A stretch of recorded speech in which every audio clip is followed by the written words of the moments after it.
Bonsoir à tous. Dans le cadre des élections législatives des 11 et 18 juin prochains, nous nous orientons vers la 4e circonscription avec 5 candidats que je vais tout de suite vous présenter. Mais juste avant, j'aimerais vous rappeler les communes qui sont concernées, donc communes de Baïf, Basse-Terre, Bouillante, Capesterre-Belle-Eau, Gourbert, Saint-Claude, Trois-Rivières, Vieux-Fort, Vieux-Habitants, Les Saintes, en précisant aussi que la députée sortante Hélène Christophe Vainqueur ne se présente pas à cette élection. Il faut rappeler qu'elle appartenait au groupe PS et apparentée était à la commission des affaires sociales. Avec moi en plateau, donc, 5 candidats. Tout d'abord, Madame Civis Marguerite, pour Guadeloupe, prend place. À ses côtés, nous avons Monsieur Coudray Jordan, alors le camp des travailleurs. Et puis de l'autre côté, ou plutôt au centre, nous avons Madame Houblon Christine, et avec le courage de dire et la force d'agir. De l'autre côté du plateau, nous avons Monsieur Loupadière Cédric, faire entendre le cri de la Guadeloupe, et puis Marie-Luce Panchard, la députée qu'il nous faut. Voilà donc pour une présentation succincte des candidats en plateau. Mesdames, Messieurs, bonsoir et merci d'être avec nous. Alors, il est vrai qu'il y a dans votre circonscription, on va dire, pas mal de candidats, plus de 10, 12 exactement.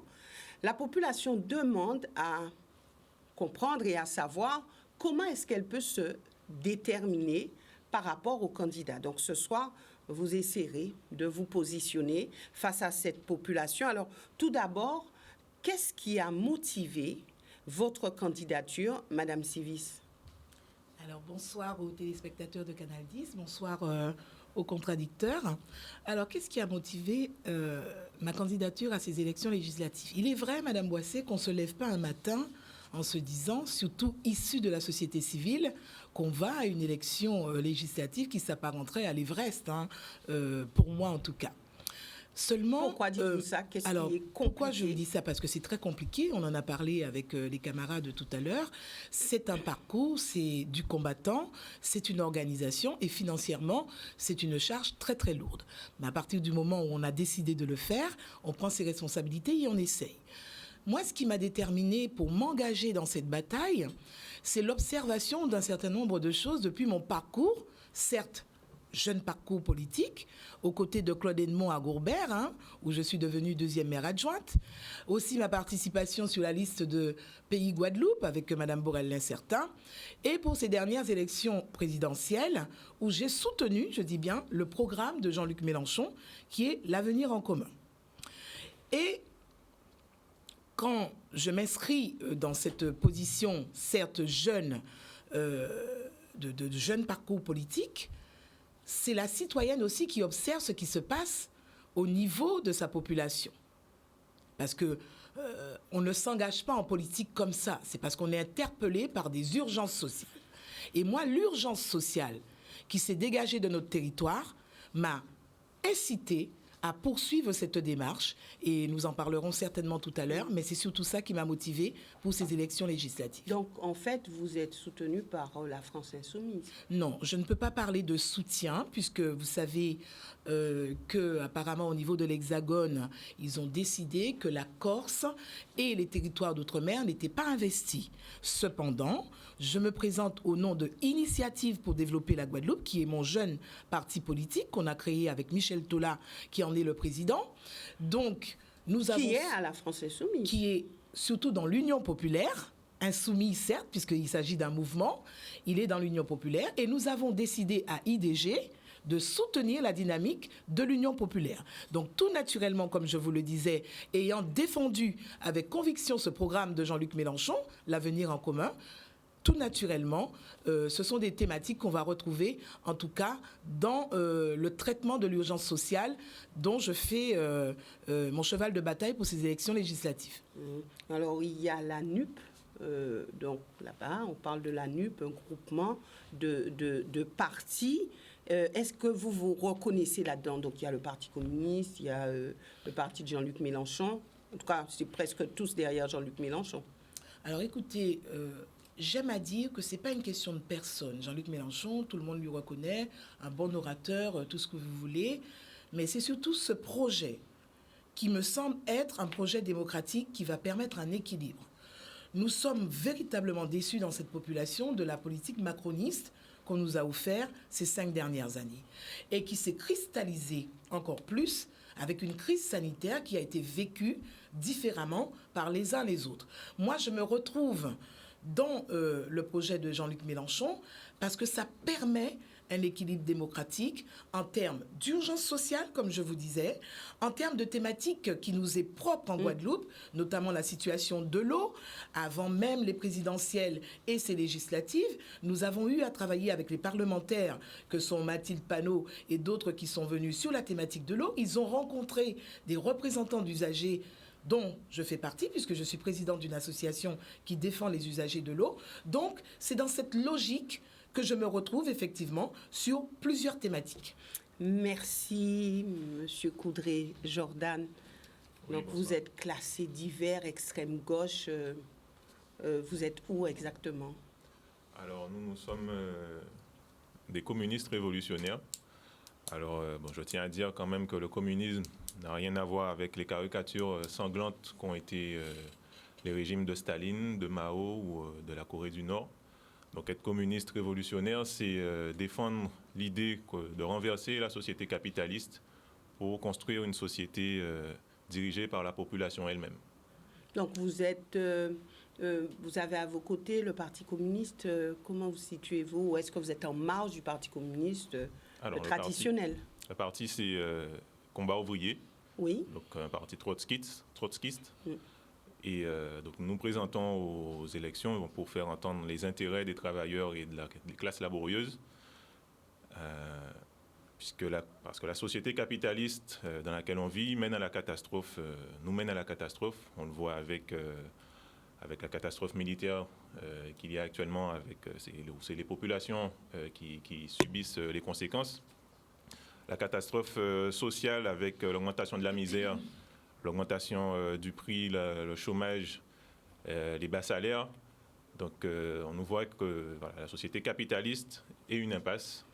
Et nous, on se présente pour dire qu'on peut construire autre chose, que les travailleurs peuvent construire une autre société, non plus basée sur l'exploitation des hommes et des femmes qui la font tourner, mais basée sur la satisfaction des besoins de tous. Est-ce que vous vous reconnaissez dans la nouvelle union populaire et sociale? Alors, nous ne faisons pas partie de cette union. Et écologique aussi. Nous ne faisons pas partie de cette union parce que nous ne voulons pas donner des illusions à la population. Nous disons que ce sont les mobilisations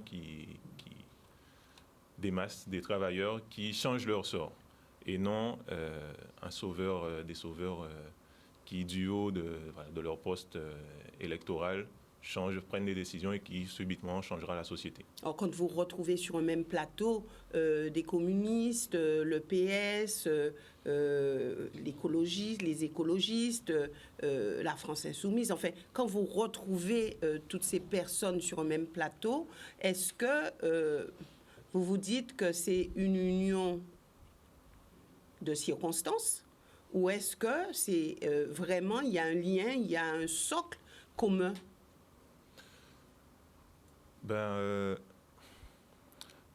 Derrière cette union, il y a l'idée que Jean-Luc Mélenchon soit Premier ministre. Et nous disons qu'on n'aura rien de plus qu'un Premier ministre. Ah oui, pour vous, il n'est pas capable de faire avancer quoi que ce soit. Je reviens à ce que je disais, ce qui compte, ce sont les mobilisations populaires qui changent le sort des classes laborieuses. D'accord, je reviendrai avec vous tout à l'heure. Christine Houblon, alors c'est vrai qu'on avait l'impression que vous étiez un petit peu en retrait de la vie politique à un moment donné. Est-ce que vous revenez encore pour renforcer et puis où vous situez-vous aujourd'hui? Alors, bonsoir à Canadis, bonsoir à tous les auditeurs de Canadis et bonsoir aux électeurs et électrices de la 4e circonscription. Je n'ai pas été vraiment en retrait Il se trouve que la vie, vous devez affronter certaines situations. Et effectivement, j'ai eu une période de retrait involontaire parce que je le dis honnêtement, j'ai eu des problèmes de santé. Voilà. Et une fois que rétabli, je suis revenue. Mais je n'ai jamais laissé tomber, pas du tout. Centriste je suis, centriste je reste et je continue à travailler dans ce sens-là. Donc je suis là ce soir. Alors, vous appartenez à Ensemble, c'est ça? Ensemble? Non? Mon parti radical, effectivement, a passé un contrat avec le macronisme. Je vais clarifier ceci, parce que il y a 5 ans, il y avait eu un accord qui était pris pour permettre que, c'était l'AREM à l'époque, ne mette pas de candidats en face des candidats du parti radical. Cela n'a pas été respecté et on a perdu beaucoup de députés. Donc cette fois-ci, le Parti radical national a fait effectivement une alliance dans les mêmes conditions pour respecter cela. Ça, c'est au niveau national. Mais je rappellerai que lorsque Jean-Louis Borloo m'a demandé en 2011 de créer la Fédération du Parti radical en Guadeloupe, la première condition que j'ai posée, il ne faudrait pas que ce soit comme le PS, comme l'UMP à l'époque, où les décisions se prennent au national et que nous devions qu'appliquer. Non, je lui dis je veux bien à une condition, c'est que les décisions se prennent au niveau local en respectant les statuts du national. Et je suis contente de la présence de Mme Panchard qui est là. Il y a eu une année où nous allions aux élections régionales et tout le monde a entendu que le national demandait qu'on se mette derrière l'UMP. Et en Guadeloupe, ce n'était pas le cas. C'était la période où il y avait notre président actuel. Et j'ai dit non, à l'analyse de la situation guadeloupéenne, il fallait qu'on se mette derrière lui. Et la Guadeloupe a été le seul département où on n'a pas suivi. Donc vous n'êtes pas ensemble? Je ne suis pas ensemble. Pourquoi? Parce que au Congrès, j'ai dit non, je ne suis pas d'accord avec le sort qui nous a été réservé en Guadeloupe par un candidat qui a été élu très très très bien grâce aux Guadeloupéens, au vote des Guadeloupéens.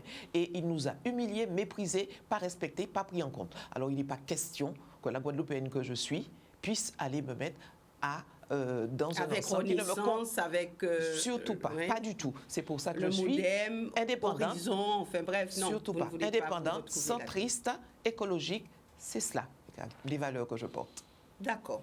Mais à côté de vous, vous avez Monsieur Loupadière, qui lui est quand même sur un parti, les Républicains, et il dit faire entendre le cri de la Guadeloupe. Donc, Monsieur Loupadière, faire entendre ce cri de la Guadeloupe. Est-ce que aujourd'hui les Républicains ont pu se démarquer et porter ce cri-là?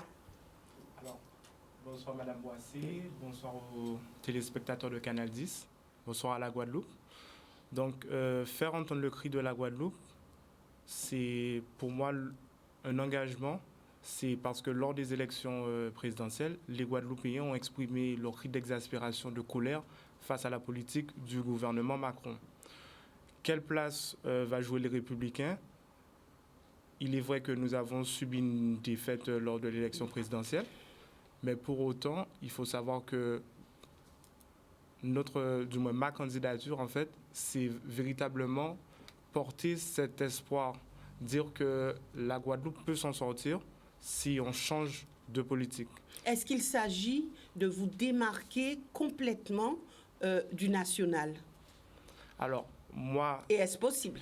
Alors, pour moi, c'est d'abord, mon seul intérêt, c'est de faire entendre véritablement le cri des Guadeloupéens.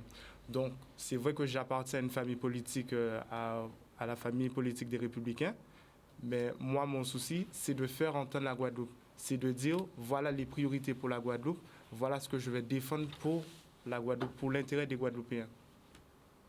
C'est cela votre cri. Alors, qu'est-ce qui vous a motivé? Alors, qu'est-ce qui m'a motivé?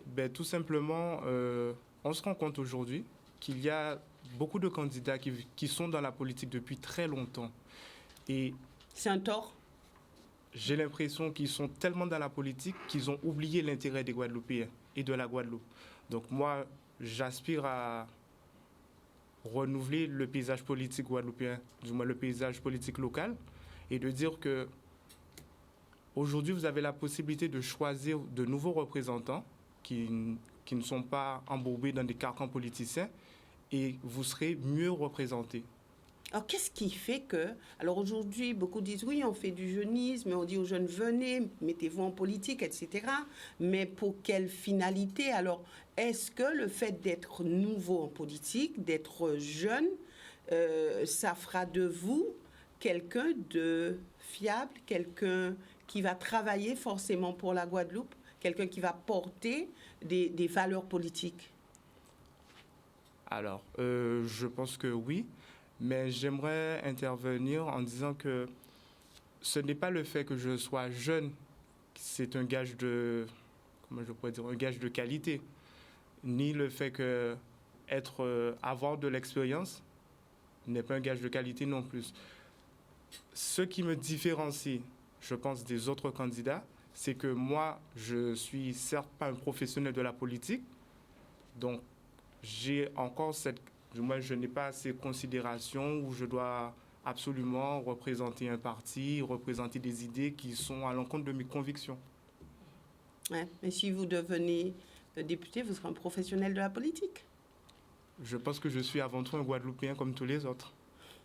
Merci, merci Monsieur Loupadière. Marie-Luce Panchard, alors vous dites la députée qu'il nous faut, donc il faut aux Guadeloupéens. Alors c'est vrai que sur cette élection, les regards se portent vers vous.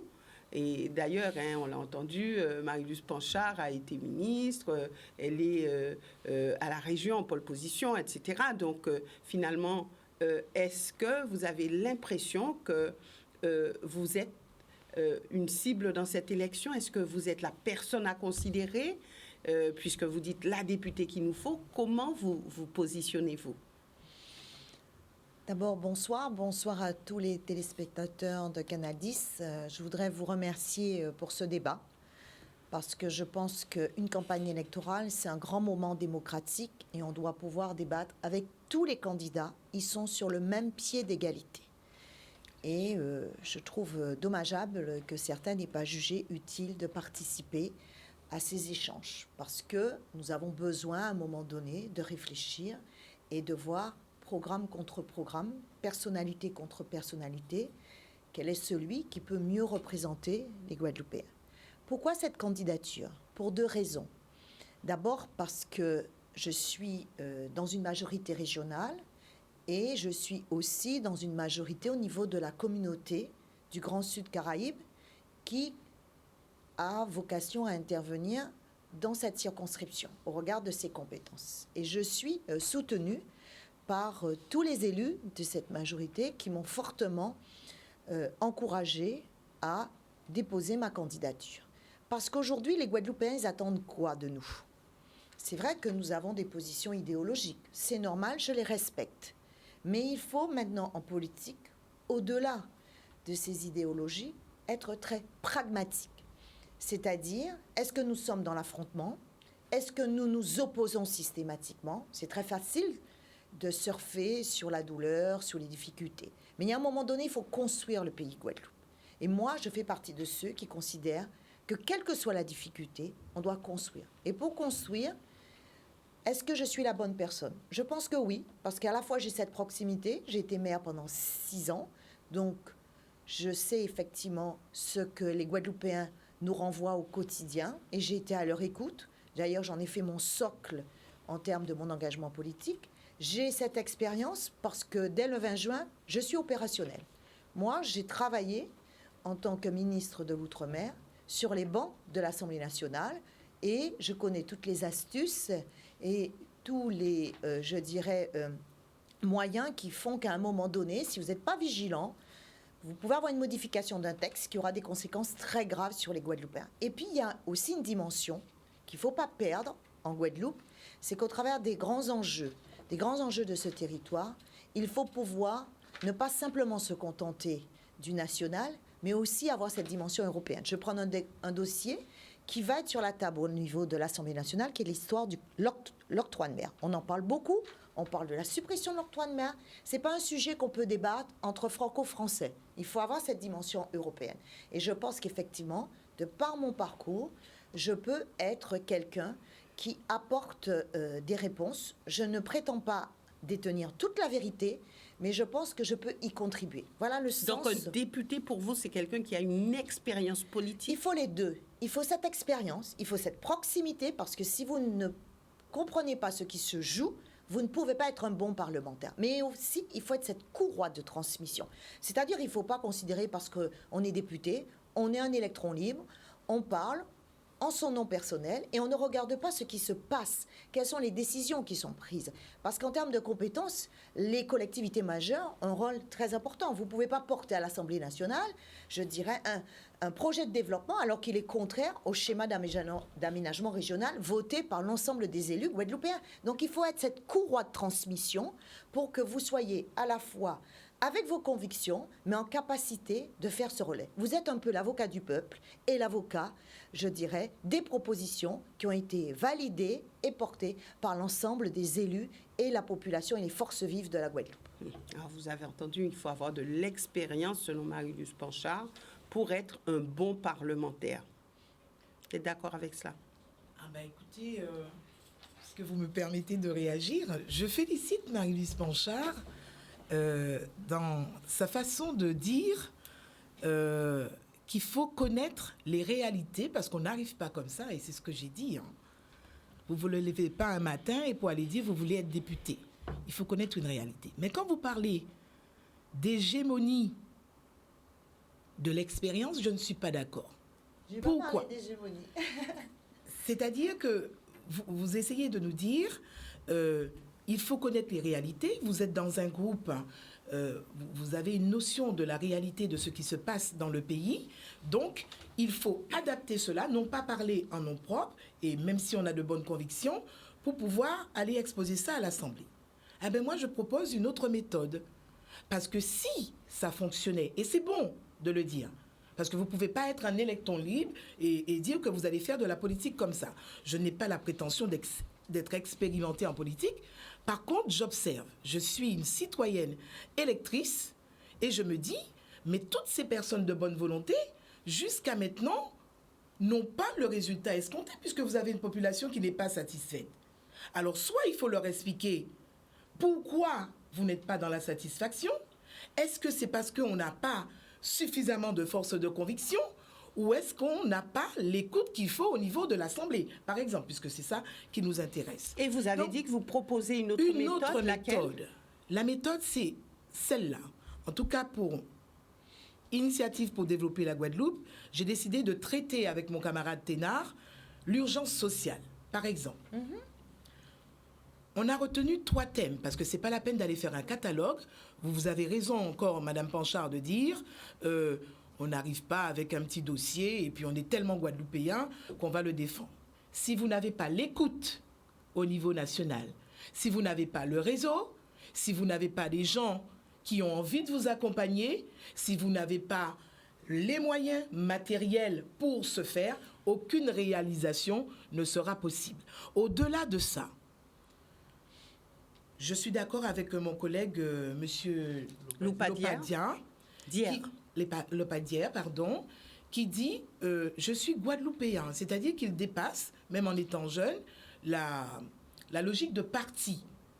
Le parti, c'est la force. On est d'accord. Vous avez du monde pour vous accompagner. Mais si un parti m'entraîne sur quelque chose qui n'est pas dans l'intérêt de ma population, je dois être en mesure de dire, et c'est là je viens, Madame Boissé, à la méthode. La méthode que je voudrais proposer avec mes camarades, c'est de dire, nous choisissons des thématiques qui, selon moi, doivent être traitées en priorité. Alors, on va me dire, Marguerite Sivis, on la connaît sur la problématique de l'eau, donc elle va aller là-dessus. Mais ce n'est pas que la problématique de l'eau pour être la problématique de l'eau. C'est quelque chose qui n'est pas traité depuis des décennies. Et tous ceux qui disent qu'il ne faut pas faire de la politique, tout est politique. L'eau est éminemment politique chez nous. Jean-Luc Mélenchon dit qu'il faut 2 milliards. Je ne suis même pas sûre qu'en mettant les 2 milliards, qu'on aurait un réseau demain. Parce qu'il faut la volonté des hommes. D'accord ? Donc, par exemple, sur cette thématique-là, j'arrive à l'Assemblée demain, j'aurais aimé qu'avec mes camarades, dans le groupe que nous aurons choisi, puisque je crois que Mme Panchard est d'accord, puisque j'ai entendu M. Servat dire aussi, nous travaillons à ce qu'il y ait la formation d'un groupe de ultramarins. Oui, d'accord ? outre-mer. Il faut, parce qu'il y a des Martiniquais, il y a des Guyanais, etc., voir comment nous pouvons porter ces doléances particulières, ces spécificités au niveau de l'Assemblée. Donc, déjà, solliciter l'écoute, parce que ce n'est pas nous qui allons imposer quoi que ce soit. Et c'est là que je voulais poser là. Même si vous avez de l'expérience, si le national ne décide pas de vous accompagner, de vous accorder suffisamment de crédit pour vous accompagner, il ne se passera rien ici. Et donc, l'urgence sociale qu'on va traiter sur cette thématique de l'eau, l'environnement, l'assainissement, mais aussi la vie chère, et enfin, la politique globale sanitaire, je voudrais que dès qu'on réussit, Mme Panchard dit le 20, mais bon, je pense qu'il faut un petit peu de temps quand même pour placer les choses. Au bout de 6 mois, que nous rencontrions dans le cadre d'un comité d'urgence sociale au niveau local et dire à nos compatriotes, voilà les avancées, voilà comment on a posé les jalons et voilà comment nous allons dérouler en termes de calendrier. Voilà. C'est la méthode. Merci à vous. Et puis, ça sera aussi à vous, Monsieur Coudray. Madame Boissé, permettez-moi de faire une petite remarque. J'espère qu'il y aura un temps de parole parce que... Oui, ne vous inquiétez pas, Madame Houblon. Vous allez arriver aussi. Chacun à son tour. Monsieur Coudray. Oui, enfin, notre expérience, nous l'avons surtout aux côtés des travailleurs en lutte. Et nous ne voulons pas d'expérience au service des gros, au service des capitalistes. Donc, ce que nous défendons avant tout, c'est les travailleurs de Guadeloupe, la population pauvre de Guadeloupe, pas la Guadeloupe en elle-même, parce que nous disons qu'il y a 2 Guadeloupes. La Guadeloupe des riches, la Guadeloupe des exploiteurs, et la Guadeloupe des pauvres, des travailleurs, des exploités. Et donc, c'est dans ce camp-là que nous nous situons, la Guadeloupe des exploités. C'est ce que nous défendons au travers de notre politique. Et donc c'est pour ça que si vous êtes élu, comment concevez-vous votre rôle de député? Nous disons avant tout les intérêts des pauvres, des travailleurs avant tout. Mais je vais expliquer quand même que si je devais être élu, ça voudrait dire qu'il y a déjà une effervescence dans la population au regard du programme qu'on a. Est-ce que vous y croyez? Oui, bien sûr. Le programme qu'on porte, c'est un programme de lutte. Donc, c'est-à-dire que ce sont des objectifs que peuvent se donner les travailleurs dans leur combat. Donc, nous disons par exemple que pour éradiquer le chômage, il faut répartir le travail entre tous. Donc, c'est une aberration de la société actuelle qu'il y ait des travailleurs qui croulent sous les heures supplémentaires, sur des cadences infernales. Et à côté de ça, il y a des milliers de jeunes qui ne trouvent pas d'emploi. Nous disons aussi qu'il faut des augmentations de salaire conséquentes. Alors, vous portez cette voix depuis un moment, je vais dire. Comment pensez-vous transformer cela en termes d'action parlementaire? C'est-à-dire que si je devais être justement au Parlement, la pression, elle serait d'en bas, elle serait de la population. Et c'est ça la force, si je devais être parlementaire, ce serait ça la force qu'il y aurait. Ce serait que les travailleurs sont organisés pour contrôler ce qui se passe en fait partout dans la société, dans les entreprises, dans les administrations, qu'il y ait des comités de travailleurs, de quartier, qui contrôlent ce qui se passe et pour pouvoir imposer, ils imposent leur contrôle et imposent ce qu'ils veulent pour leurs intérêts. Est-ce que vous pensez à ce moment-là qu'il faut vous retrouver dans un groupe parlementaire fort pour faire entendre votre voix? Ça dépendra. Ça dépendra. S'il s'agit d'autres parlementaires qui sont appuyés par la population, par les travailleurs en lutte, oui, s'il s'agit juste de parlementaires qui défendent, qui sont au service des gros, on dénoncera en fait au Parlement tout ce qui sera contre la population, contre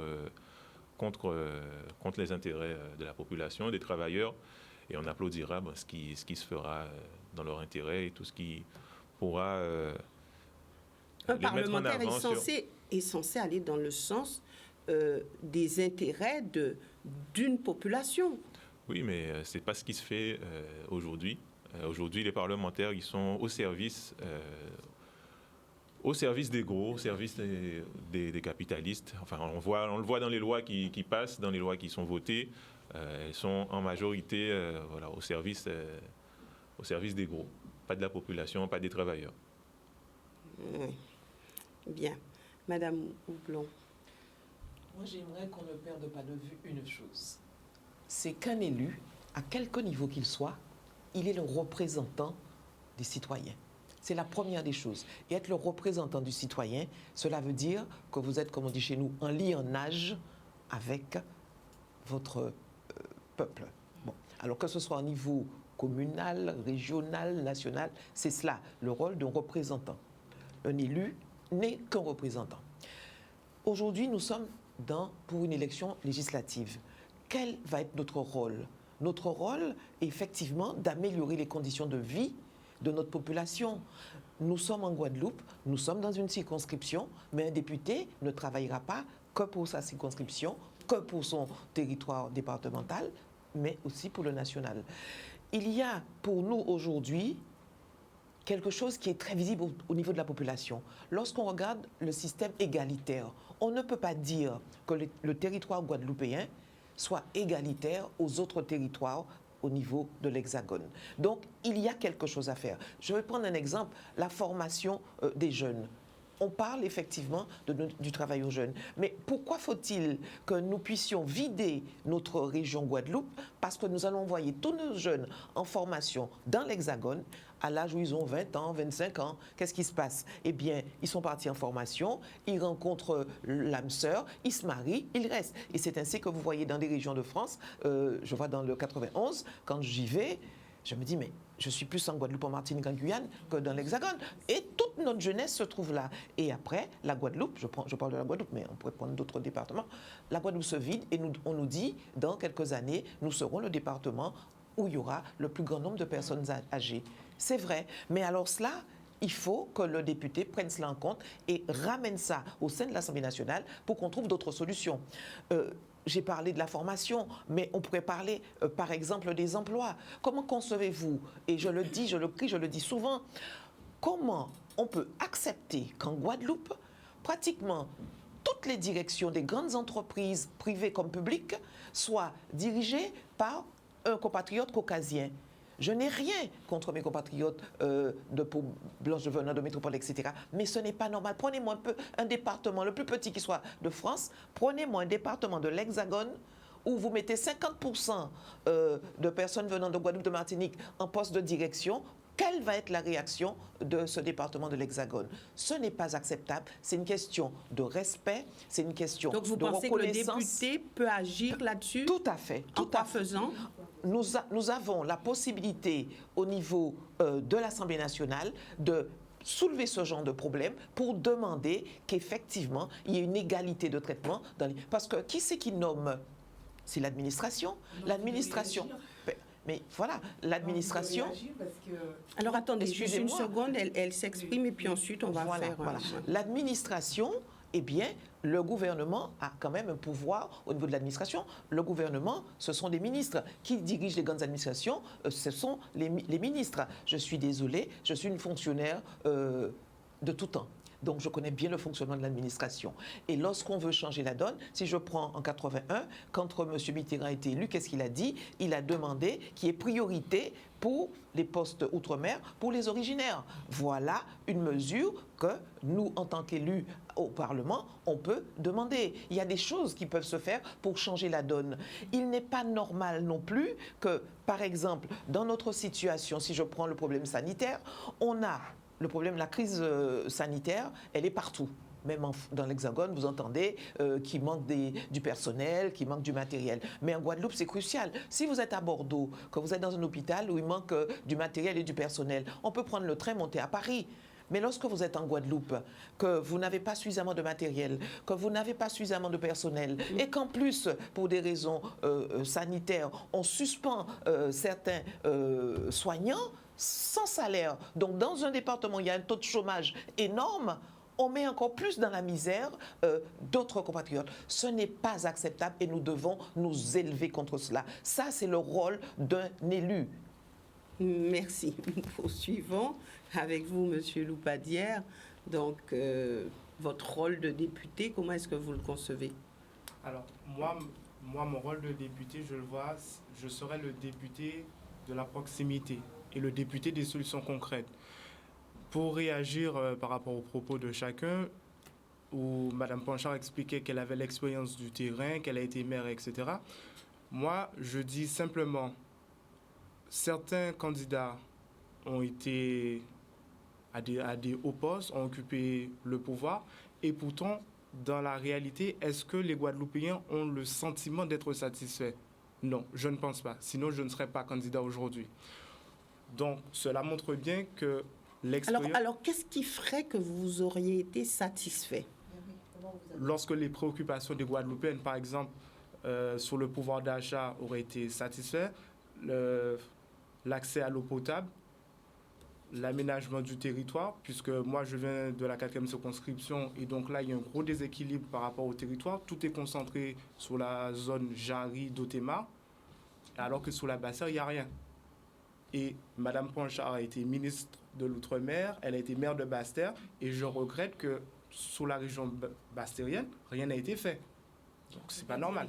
Donc du moins il y a eu quelque chose, mais ce n'est pas suffisant. Ce qu'attend la population, par exemple, en termes de transport, je veux bien entendre qu'il y a eu des avancées, mais prendre le transport sur la région de Basse-Terre, c'est un calvaire.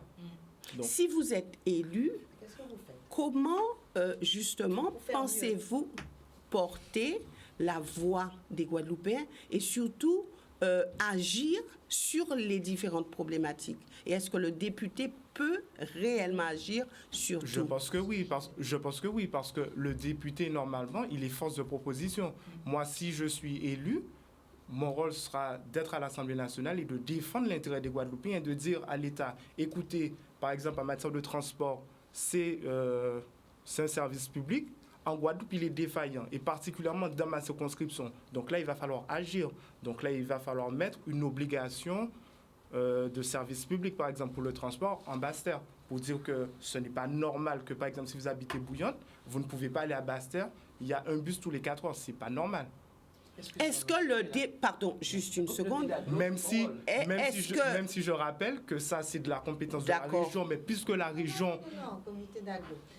La région est des EPCI, mais sachant que ces établissements publics et les collectivités territoriales sont incompétents pour régler ce problème, à un moment, il faut que l'État se substitue et que dans la loi, on inscrit une obligation. Peut-on l'inscrire? Oui, je pense que c'est possible. Non, sinon, c'est le rôle du député. Il faut être force de proposition, de dire, écoutez, la situation en Guadeloupe, parce que ce qu'il faut comprendre, il faut que les Guadeloupéens, et moi, c'est mon constat, nous sommes des Français. Nous devons avoir les mêmes droits que les Français de l'Hexagone. Il n'est pas normal, par exemple, pour la vie chère, tout est plus cher en Guadeloupe, c'est 33% plus cher par rapport à la moyenne nationale. Est-ce normal? Non, nous sommes Français, donc je veux les mêmes droits pour les Domiens que pour les Français de l'Hexagone, ce qui est tout à fait normal. Donc si je suis élu député et que je ne peux pas porter cette voix, donc je ne serai pas là aujourd'hui, ça ne sert à rien de mener ce combat. Parce que c'est ça que les Guadeloupéens attendent. Les Guadeloupéens attendent des élus qui seront force de proposition, qui vont essayer de faire changer les choses. Le but de la politique même, et moi c'est ce en quoi je crois, le rôle de la politique même, c'est de faire changer les choses, d'améliorer le quotidien de nos concitoyens. Merci. Moi, je voudrais, Madame Boissé, réagir. Moi, je partage tout ce qui vient d'être dit, parce que nous pouvons le constater tous les jours. On peut très bien énumérer tout ce qui ne va pas dans ce pays Guadeloupe. Et je suis d'accord avec vous. Maintenant, pour que nous soyons crédibles, c'est dans les propositions qu'on formule. Parce qu'il ne suffit pas de dire « je vais demander à l'État ». Vous n'aurez aucune réponse. Alors, je peux finir? Il faut construire la réponse. Et s'agissant effectivement du problème du transport, quand on est parlementaire, on peut proposer des choses, mais il faut que ce soit en cohérence avec les autres textes qui existent. Vous ne pouvez pas demander quelque chose qui va désorganiser toute la question du transport dans la France entière, puisque nous faisons partie de l'ensemble français. Christine a posé une vraie question, qui est la question de la préférence guadeloupéenne. En ma qualité de ministre, j'ai tout fait pour effectivement que nous favorisions à des postes importants les Guadeloupéens. C'est la question de cette préférence, elle n'est pas compatible avec nos textes actuels, parce qu'il faudrait qu'on aille vers un autre statut qui est le 74, ce qui se passe en Calédonie. Alors, est-ce que les Républicains veulent de ça? J'en suis pas persuadée. Par contre, on a essayé de corriger, puisque je crois avoir été la première à obtenir à l'époque pour l'éducation nationale, avec le ministre de l'Éducation nationale qui signait pour la nomination des recteurs. Aujourd'hui, c'est une obligation que le ministre de l'Outre-mer puisse co-signer ces nominations, et dans toutes les nominations. Et là, il joue, et il peut jouer un rôle, et c'est comme ça que vous avez vu un certain nombre de Guadeloupéens ou d'Ultramarins en poste, mais malheureusement, c'est vrai qu'on leur a pas facilité la tâche, et il faut prendre en compte que beaucoup ne veulent pas revenir. Et je dis plus globalement, moi j'entends aussi un autre discours, ça m'effraie, parce que être député pour que demain on ait les moyens d'aller faire la révolution dans le pays France, en faisant en sorte qu'il y ait encore beaucoup plus, je dirais, de manifestations des Gilets jaunes, de manifestations de crise sociale. Oui, il faut que ce cri s'exprime, il s'est exprimé lors des élections présidentielles, mais il y a un moment donné, il faut être dans la construction. Et moi, je suis une femme politique où j'ai envie de construire mon pays, avec les facilités et les inconvénients. C'est pas facile d'être à l'Assemblée nationale. C'est pas facile. Vous êtes dans un ensemble, il y a 577 députés. Et je le dis toujours... Donc pour cela, il faut être dans la majorité pas forcément, du président. parce qu'on a essayé. Je vais expliquer 2 minutes et je laisserai mes collègues. On a essayé par le passé. Parce qu'il ne suffit pas de dire, il faut quand même parfois se poser la question. Je ne mets pas tous les élus dans le même sac. De se dire, on change d'élus et on ne voit pas que ça avance. Eh bien, il faut essayer de comprendre pourquoi ça avance. Pourquoi ça n'avance pas ? Parce que vous êtes dans une organisation avec nos institutions. Quand vous êtes député, vous êtes dans un ensemble 577. Il y a en général 100 députés qui comptent vraiment. Les autres, ils suivent ce qu'on leur dit. Et on suit la consigne du parti. Alors les 100 qui comptent, c'est pourquoi ils comptent? Ils comptent parce qu'ils sont présidents de groupe, ils comptent parce qu'ils sont membres dans une commission, ils comptent parce que dans leur circonscription, ce sont des gens bien implantés et on ne donne pas la parole à ceux qui peuvent apporter quelque chose. C'est pour ça, moi je suis très claire, je n'irai pas siéger aujourd'hui dans un groupe qui m'empêcherait de m'exprimer, et c'est pour ça que je fais le choix de siéger au sein de ce groupe Outre-mer, toutes les sensibilités. Je me félicite. Jamais la Réunion n'a fait cette démarche vis-à-vis de nous en allant signer l'appel de Fort-de-France. Donc on sent que les ultramarins, même s'ils ont des sensibilités différentes, ils ont compris qu'il faut qu'ils soient ensemble. Parce que s'ils sont ensemble, vous savez comment ça se passe, le travail parlementaire ? Pour que vous demandiez quelque chose qui soit crédible, parce qu'il ne faut pas demander alors qu'il y a une étude d'impact qui montrerait que ce que vous proposez, c'est illégal, c'est contre la Constitution, le Conseil d'État va rejeter, etc. Et ça ne profite pas. Mais quand vous avez un groupe, vous avez des moyens, puis à des moments donnés, les autres partis viendront vers vous pour vous dire, voilà, je veux un texte, qu'est-ce que tu penses par rapport au nucléaire, par rapport à d'autres sujets qui concernent le monde, et vous pouvez avoir une position qui consiste à dire, on est d'accord, mais en contrepartie, sur ces questions que nous posons, nous voulons que vous avanciez avec nous pour modifier la loi. Et c'est ça le travail parlementaire. C'est beaucoup d'astuces et il faut pouvoir comprendre ça. Moi, je ne veux surtout pas, pour terminer, je fais partie de ces élus, je ne veux pas faire croire aux Guadeloupéens qu'il suffit de changer pour changer et que pour autant, vous aurez les résultats. Il faut vraiment démontrer très clairement comment vous allez obtenir ces résultats. Parce qu'en cas dit en créole, il y a le monde qui s'est fait diagnostic, mais lorsqu'il s'agit de mettre les mains dans le cambouis pour trouver la solution sur l'eau, oui, on veut le faire. Mais est-ce que l'État, ce sera un combat pour réduire les procédures, notamment sur le Code des marchés publics, pour qu'on ne prenne pas 3 ans pour sortir, je dirais, des travaux. Et c'est la question de la simplification. Voilà. Donc, je remercie Madame Civis. Donc, il faut être très concret sur ces sujets-là. Alors, attendez. Vous aurez l'occasion de rebondir. Oui, mais attendez. Il y a aussi un timing, donc l'émission. Donc, vous aurez la possibilité, chacun, en n'étant pas trop long, de réagir. Allez-y, Madame Houblon. C'est très intéressant, Madame Boissé, je voulais vous dire. Je voudrais intervenir sur 2 points. Le premier point, c'est d'avoir entendu, je n'ai plus, Monsieur Loupadière, merci, un jeune qui se présente dire « je veux exactement tout ce qu'il y a dans l'Hexagone ». Alors, ça, cela m'interpelle. Je veux dire pourquoi. Je dis aujourd'hui, nous avons des spécificités que nous voulons préserver. Par exemple, notre culture régionale. Je prends cet exemple-là. Vous estimez que les Guadeloupéens ont moins de droits que les Français de l'Hexagone? De droit. Non, mais par exemple... Attendez, vous me permettez de m'exprimer, s'il vous plaît? Merci. Laissez-moi m'exprimer, vous exprimerez en votre temps. Je dis simplement que nous avons des spécificités à préserver. Je pense à notre langue, je pense à notre culture, je pense à nos habitudes, et cela, c'est important. Nous devons défendre cela, parce que si nous voulons préserver la démocratie, l'épanouissement de l'individu, cela doit être défendu. Et je suis dans un parti national, je me bats contre, on ne veut pas du communautarisme, etc. Et j'explique à chaque fois que le communautarisme a du bon parce que c'est enrichissant. Alors c'est vrai que dans l'Hexagone, le problème de, comment je dis ça, au niveau de l'islam, etc., effraie tout le monde. Et c'est pour ça qu'on ne peut pas entendre parler du communautarisme. Et moi, j'explique à chaque fois que lorsque je suis dans la région du Sud-Ouest, j'adore manger le foie gras. Lorsque je suis en Guadeloupe, mon courbouillon de poisson est excellent pour moi et ça me fait du bien, ou mon petit figue et morue. Donc, ça permet d'enrichir notre culture nationale en préservant chaque culture régionale.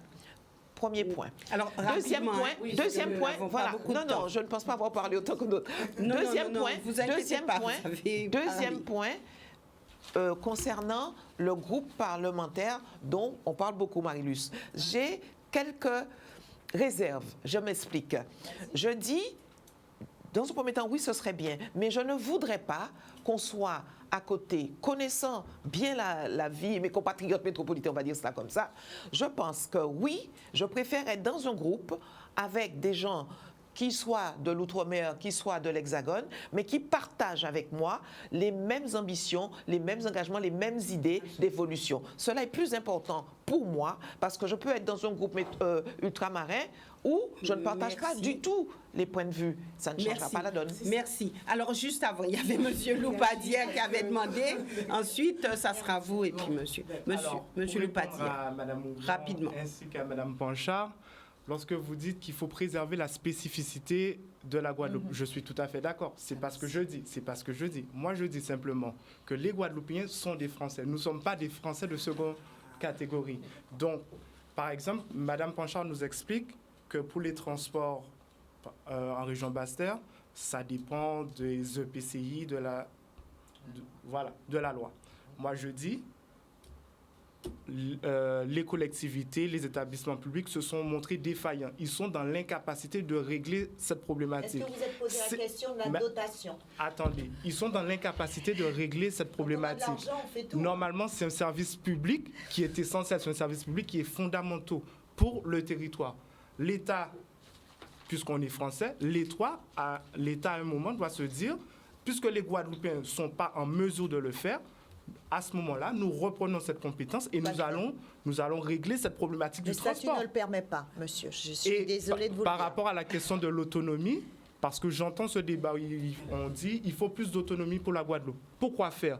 Puisque nos collectivités, nos représentants locaux ont beaucoup de compétences, sauf qu'ils ne savent pas les utiliser. Donc, moi, je ne suis pas pour l'autonomie de la Guadeloupe. Après, si on fait un référendum, les Guadeloupéens sont pour l'autonomie et que le oui l'emporte, moi je dis, pas une question pourquoi pas. Mais nous avons les compétences et pourtant, les préoccupations légitimes des Guadeloupéens, on n'arrive pas à y répondre. Donc moi je dis, être un bon député, moi si je suis élu député, moi mon combat sera de faire entendre véritablement en disant que les Guadeloupéens aspirent à avoir les mêmes droits que les Français de l'Hexagone. Merci Madame Civis et ensuite Nous irons du côté de monsieur Je Coudray. trépignais d'impatience parce que non, mais c'est intéressant et bien qu'on n'ait pas de député sortant sur le plateau, Marie-Louise Panchard, c'est une référence politique quand même. Et je suis Pourquoi contente quand même? Non, mais Pourquoi quand elle n'est même, pas madame? députée sortante, mais je veux dire, c'est voilà, c'est Bon, quelqu'un je connais qui a un peu la chose politique et la chose voilà, publique. elle connaît Voilà. la chose politique. Mais ce que dit monsieur Loupadière, il a raison de le Oui, dire. il a raison. Il a raison de le dire. Et comme Marie-Louise Panchard dit, mais est-ce que vous vous êtes interrogé pourquoi ça ne marche pas et pourquoi les Guadeloupéens ne sont pas satisfaits? Eh bien, moi, j'ai la réponse. Allez-y. Est-ce que nos élus représentants se sont interrogés sur la santé du pacte républicain? Ah, quel est le pacte républicain que nous avons? Égalité, fraternité, liberté. Mis en brèche depuis tantôt. Et ce n'est pas simplement la crise sanitaire qui a révélé les choses. Donc tout ce qu'on parle là, égalité des chances, continuité territoriale, continuité du droit à chaque Français d'avoir un service public minimum, eh bien, trouve sa source dans le respect du pacte républicain. Exactement. D'accord? Votre maman, paix à son âme, quelqu'un que je respecte énormément, a fait la déclaration de Basse-Terre. Il s'agissait déjà de dire, prenez en compte nos spécificités, reconsidérez. Reconsidérez. Mais le la peuple n'a Guadeloupe. pas voulu. La fierté. Le peuple n'a pas voulu parce que nous avons un problème aussi dans ce pays. Le jeune a parlé, et ainsi que monsieur, même s'il est centré sur la révolution, défense des travailleurs, mais les travailleurs, ce sont des électeurs aussi, ce sont des gens qui ressentent. Qu'est-ce qu'on dit? L'égalité, elle est où? J'ai vécu 30 ans dans l'Hexagone. On m'annonce à 6h15 qu'il n'y aura pas d'eau. Le temps de me dire je vais remplir une bouteille, il est 6h20, l'eau est déjà rétablie dans le robinet. Je suis désolée, on ne peut pas dire, on ne peut pas faire, parce que c'est un discours fataliste. Si on a la prétention de dire qu'on se représente ou qu'on se présente, il faut avoir le courage de M. Loupadière. Et c'est ça que je veux. Donc vous voterez pour M. Loupadière? Non, je voterai pour moi déjà, hein, puisque j'y vais aussi. Mais je veux dire, c'est ça. Mais quand on dit... Mais vous avez raison, Madame Panchard, quand vous dites... Il faut le faire, on peut avoir cette volonté, mais il faut avoir conscience. Mais oui, mais la conscience, c'est quoi? Je l'ai dit lors de ma présentation. On a des frais énormes. Exactement. On ne peut pas arriver avec une valise. Il y a plus de 72 codes. Je travaille sur des codes à longueur de journée. Je connais. Vous avez évoqué l'octroi de mer tout à l'heure. Tout le monde dit, c'est injuste. J'ai entendu des partis dire, on veut supprimer, etc. Mais à quoi sert l'octroi de mer? C'est pour les communes. C'est une partie des ressources des collectivités. Comment ils vont faire pour payer la cantine? On remplace par quoi? Madame Panchard alors, oui, juste pour finir, Madame Boissy, pour donner un exemple. J'ai bien attendu. Il y a monsieur qui voudrait juste pour donner un exemple concret sur la possibilité de faire quelque chose. La possibilité de faire quelque chose. Je suis quand même vice-présidente de la Caisse des écoles. Depuis 2018, nous avons la loi Egalim qui nous dit on va essayer de faire manger local à nos enfants, proximité, etc. La 4e circonscription, nous sommes en retard de développement et notamment agricole. D'accord? Vous avez le code des marchés publics. Nous n'avons que des petits agriculteurs. Monsieur Loupadière a parlé du déficit. Alors, il a parlé du déséquilibre entre le Nord et la Basse-Terre. Qu'est-ce qu'on fait en tant que député? Merci, mesdames. Monsieur Coudray, mesdames, permettre aux petits agriculteurs, petites sociétés de s'organiser et rentrer dans le marché. Mesdames, donc il y en a deux. Monsieur Coudray. Oui, non, ce que je veux dire là-dessus, c'est que bon, les femmes sont très impliquées. On entend beaucoup là justement des propositions, comment? Non. Allez-y. Voilà, en fait, des promesses et des propositions de loi. Et, et on entend justement qu'on dit que, bon, voilà, il faut trimer, etc., pour que telle ou telle chose puisse passer. Mais lorsqu'il s'agit de lois pour les gros, là, ça passe très rapidement. Lorsqu'il s'agit de l'intérêt des gros, des capitalistes, là, ça passe très facilement. Parce qu'ils sont gros, ils se faufilent bien. Je prends l'exemple du... Comment? Je prends l'exemple du décret après l'interdiction du chlordécone. ici, voilà, on a un décret très rapidement pour permettre de continuer à utiliser le chlordécone. Et donc, tout ça pour dire que ce qui compte vraiment, en fait, ce qui fait que on peut vraiment changer les choses, c'est qu'il y ait un rapport de force. On a parlé de l'eau, donc ça fait des années que ça traîne. On sait que il faut concrètement, il faut que l'État mette l'argent sur la table, mais voilà, c'est pas fait. Donc nous, ce qu'on dit, c'est que si effectivement il y a des milliers de personnes dans la rue pour exiger que le problème soit réglé tout de suite, que rien ne marche, là, effectivement, les intérêts de certains étant menacés, on verra que voilà, l'argent apparaît très rapidement. En fait, M. Coudray, on n'a pas forcément besoin de députés, on a besoin d'être dans la rue. Voilà. Moi, je le résume comme ça. Hein. Moi, c'est ce que j'entends. Alors, s'il vous plaît, mesdames, mesdames. Merci. Alors, M. Coudray, allez-y. Oui. J'entends ce que les autres disent, mais effectivement,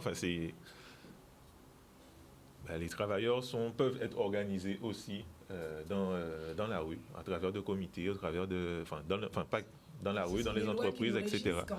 Et donc c'est leur position dans la société qui font qui peuvent décider ils font en fait tourner tout. En fait, tout se joue dans la rue.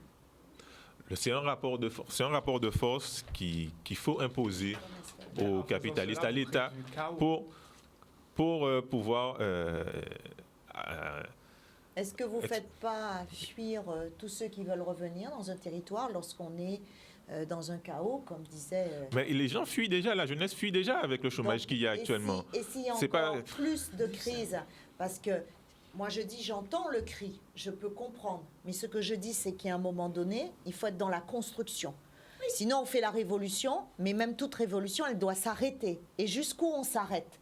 Parce que si le pouvoir n'entend pas, est-ce qu'on va jusqu'à demander notre séparation?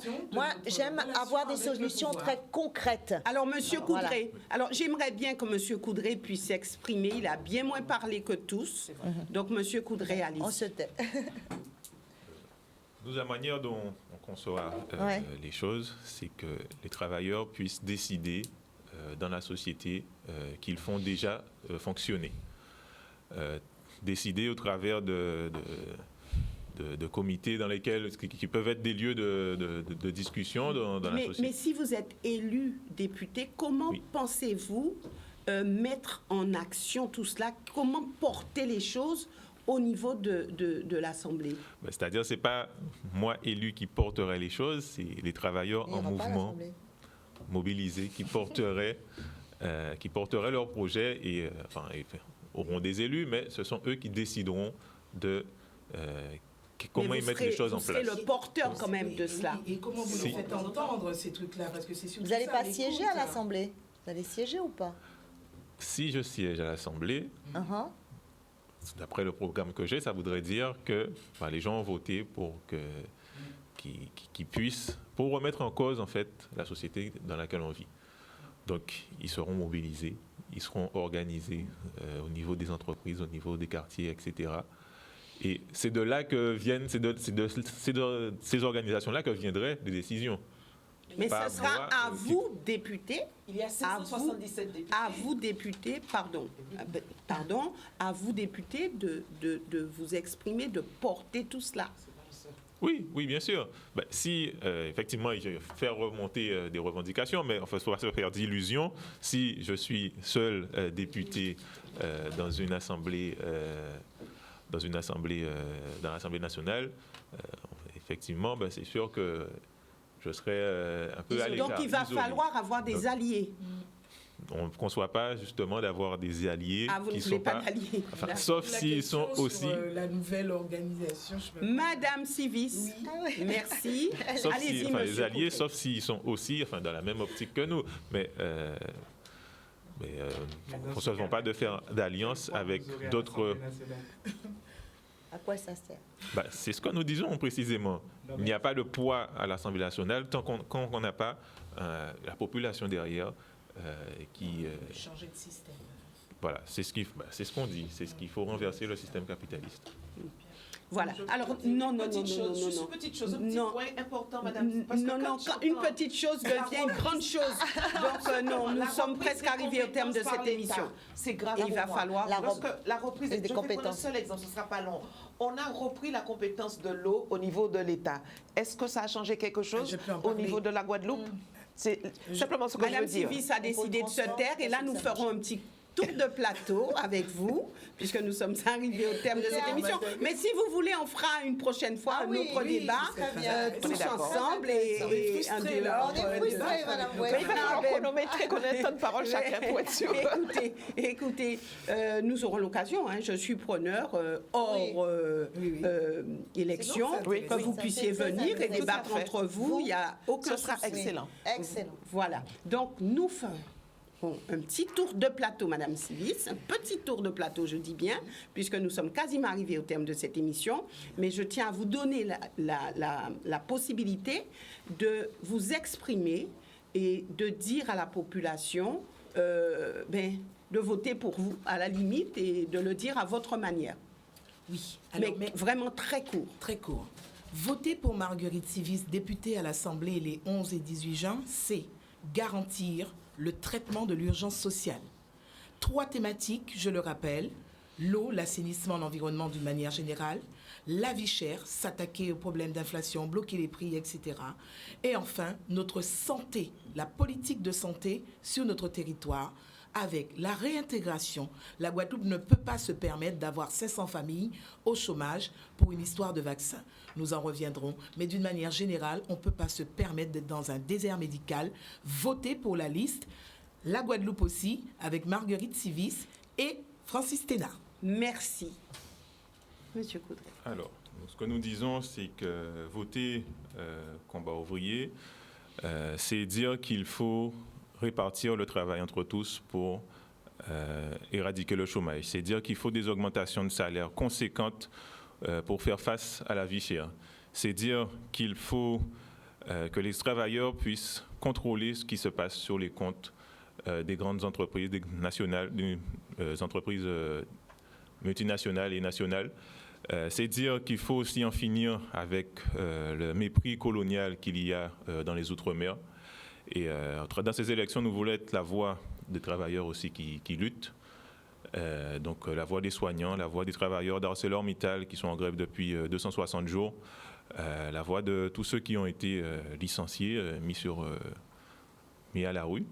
Et donc nous disons que voilà, mettre un bulletin Jordan Coudray et Lita Dahomey, c'est dire qu'il faut changer cette société de fond en comble. Merci. Christine Houblon. Très court. Je vais essayer. Ah, il faut y arriver. Non, alors plus sérieusement, je pense que faire le choix d'une centriste, Christine Houblon, avec son remplaçant, Narcisse Agui, est aujourd'hui très important. On ne peut plus être dans une lutte incessante entre nous-mêmes, puisque c'est cela. Cela nous bloque, cela nous empêche d'avancer. Il nous faut aujourd'hui nous mettre ensemble sur des valeurs propres à ce que nous voulons défendre. L'épanouissement de l'homme, c'est la priorité. On ne peut rien faire si on va se battre contre toutes les entreprises. On a besoin d'entreprises pour permettre à l'homme de gagner sa vie.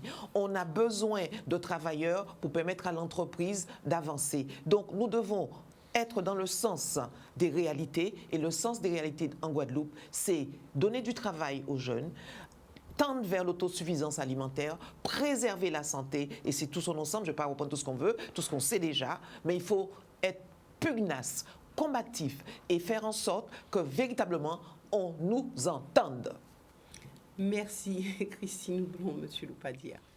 Donc, la Guadeloupe a besoin d'une nouvelle énergie en faisant le choix de ma candidature. Vous faites le choix de faire entendre le cri de la Guadeloupe à l'Assemblée nationale.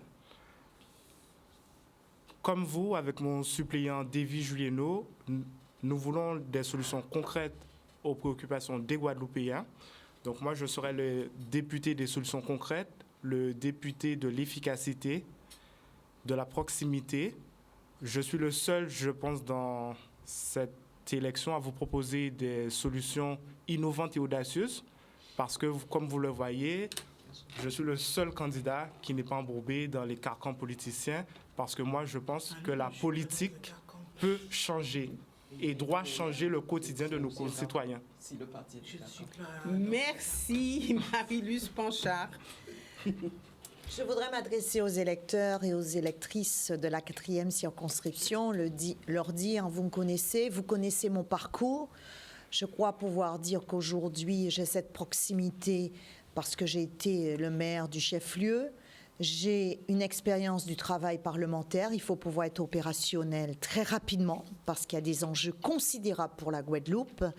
Je pense notamment au débat qu'il va y avoir autour du pouvoir d'achat. Il faut qu'on puisse préserver nos retraites, qu'on puisse obtenir une augmentation des salaires, qu'on puisse préserver le système de protection sociale. Et en même temps, il faut qu'on soit vigilant sur le fait que nous avons un tissu économique qui est très fragile et que c'est ce tissu économique qui permet de faire vivre la Guadeloupe. Et donc, il faut poser aussi la question de la fiscalité, de la baisse des cotisations sociales, bien des sujets qui concernent le quotidien des Guadeloupéens, avec aussi cette loi de transition écologique. Merci. Et par rapport à tout ça, moi, ce que je veux dire, c'est qu'effectivement, il faut choisir un député qui soit pragmatique, un député qui soit efficace, opérationnel. Et donc, faites le choix, le 11 juin, de ma candidature et celle de ma binôme, Muriel Dorville, qui est la 4e adjointe de Capesterre-Belle-Eau. Merci à vous tous. Merci, mesdames, merci, messieurs. Merci à Canal 10 Merci à Canal 10 pour la qualité de ce débat et puis ça nous a Organiser permis ce débat. d'enrichir nos échanges. Vraiment, merci Madame Boissé. Merci à vous et puis bonne campagne. Nous nous retrouvons pour la soirée électorale le 12 certainement, de toute façon, pour voir un petit peu ce que la population de la 4e circonscription aura décidé. Merci à vous et excellente soirée à tous.